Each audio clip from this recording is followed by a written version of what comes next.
اللہ مالک نے قوموں کی ہدایت کے لیے ان کی طرف اپنے انبیاء کو بھیجا۔ ہر نبی نے اپنی قوم کو اللہ کی وحدانیت پر ایمان لانے کی دعوت دی۔ بعض قوموں نے اس دعوت کو ٹھکرایا تو ان پر اللہ مالک کی طرف سے عذاب بھی آئے۔ ان قوموں کے اندر بہت ساری برائیاں تھیں، لیکن سب سے بڑی برائی شرک اکبر تھی۔ جب بھی کسی قوم پر عذاب آیا تو ان گناہوں کی وجہ سے آیا جو معاشرے کے اندر موجود ہیں، اور ان گناہوں میں حقوق العباد کا معاملہ بھی تھا، لیکن اصل سب سے بڑا گناہ شرک اکبر کا تھا۔ ایک پوسٹ دیکھنے کا موقع ملا جو سوشل میڈیا پر بہت زیادہ وائرل ہے، بہت لوگ اس کو شیئر کر رہے ہیں، اور اس کا متن یہ ہے کہ قرآن مجید میں جتنی بھی قوموں کی تباہی کا ذکر ہے، ان میں سے ایک قوم کی تباہی کی وجہ روزہ، حج، زکوٰۃ چھوڑنا نہیں، بلکہ کم تولنا، رشوت لینا، انصاف نہ کرنا، کسی کو ناحق قتل کرنا۔ اگر سادہ لفظوں میں کہوں تو معاملہ حقوق العباد کا تھا۔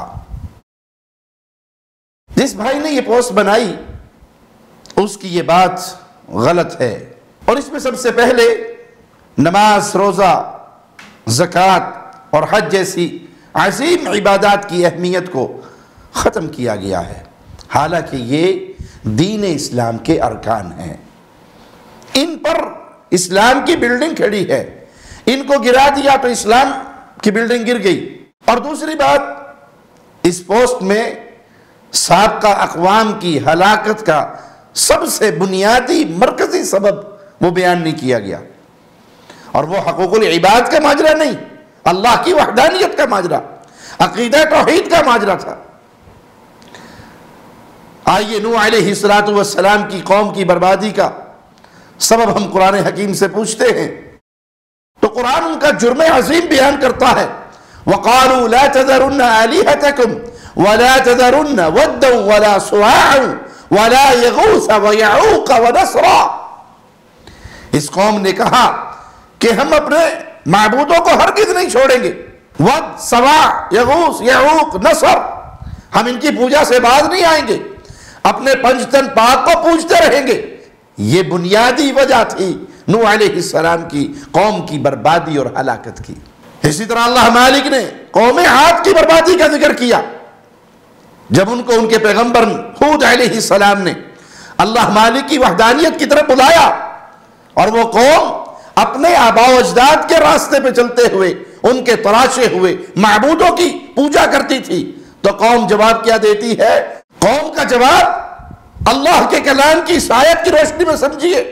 قالوا اجئتنا لنعبد اللہ وحدہ ونذر ما كان يعبد آباؤنا فأتنا بما تعدنا ان كنت من الصادقین۔ انہوں نے کہا تو اس لیے آیا ہے تاکہ ہم اکیلے اللہ کی عبادت کریں، اور جن معبودان کی پوجا ہمارے آباء و اجداد کرتے تھے ان کو چھوڑ دیں۔ تو اس قوم کی ہلاکت کا مرکزی سبب ایک اللہ مالک کی توحید کا اقرار نہ کرنا اور غیر اللہ کی پوجا کرنا۔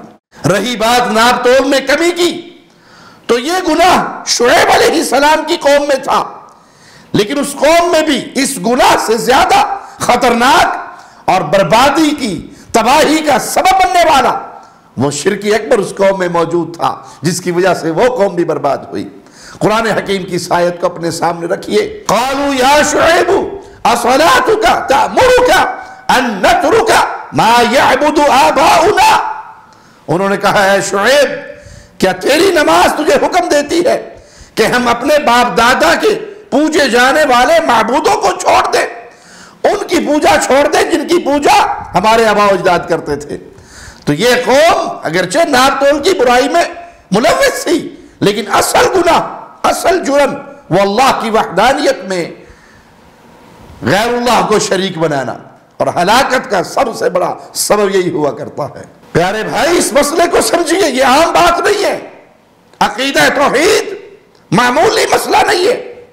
اس ایک مسئلے کو سمجھانے کے لیے انبیاء کی پوری جماعت اور آسمان سے کتابیں نازل ہوئی۔ باقی سارے مسائل اس کے تحت ہے۔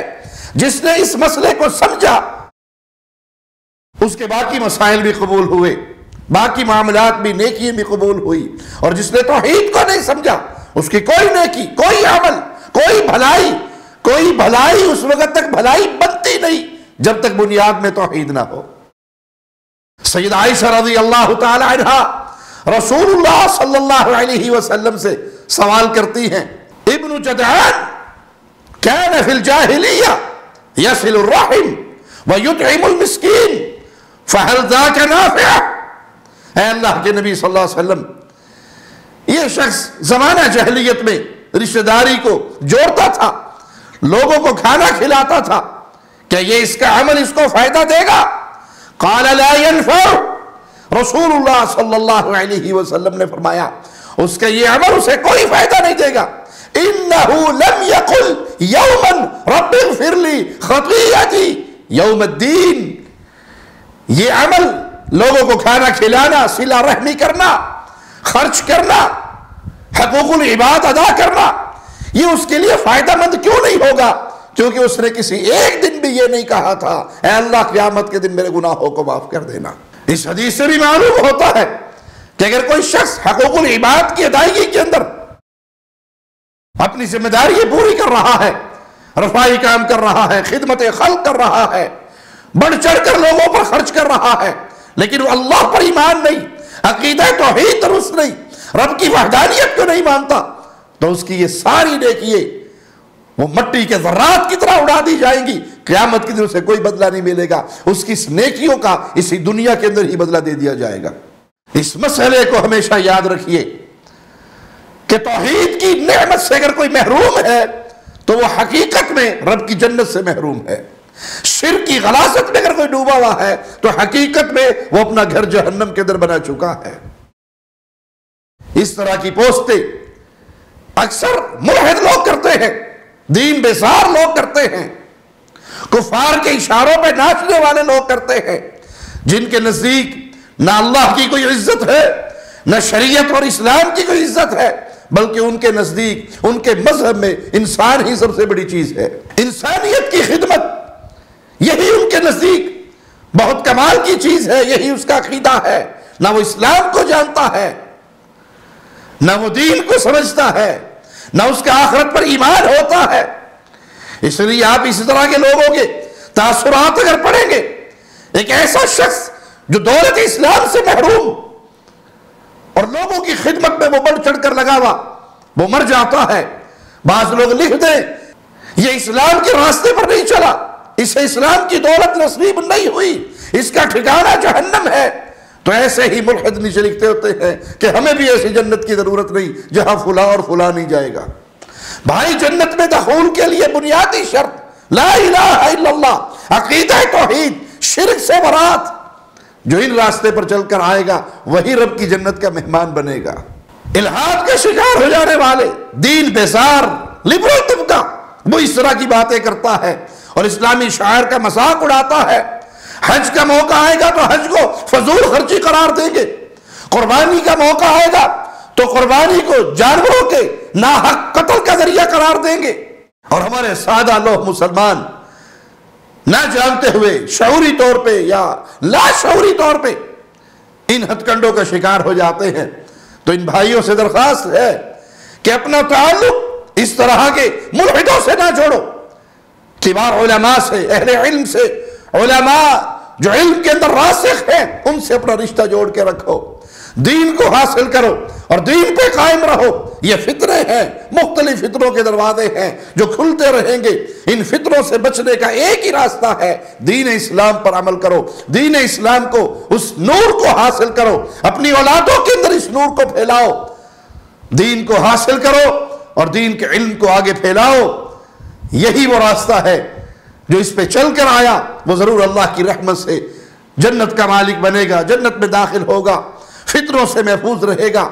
اللہ سے دعا ہے اللہ ہماری خطاؤں کو معاف فرمائے، اللہ ہمیں زندہ رکھے ایمان کی بہترین حالت میں، اور اگر موت دے تو اس حال میں اللہ ہم سے راضی ہو، ہم اپنے اللہ سے راضی ہو۔ اقول قولی ھذا واستغفر اللہ لی ولکم وَلِسَائِرِ الْمُسْلِمِينَ۔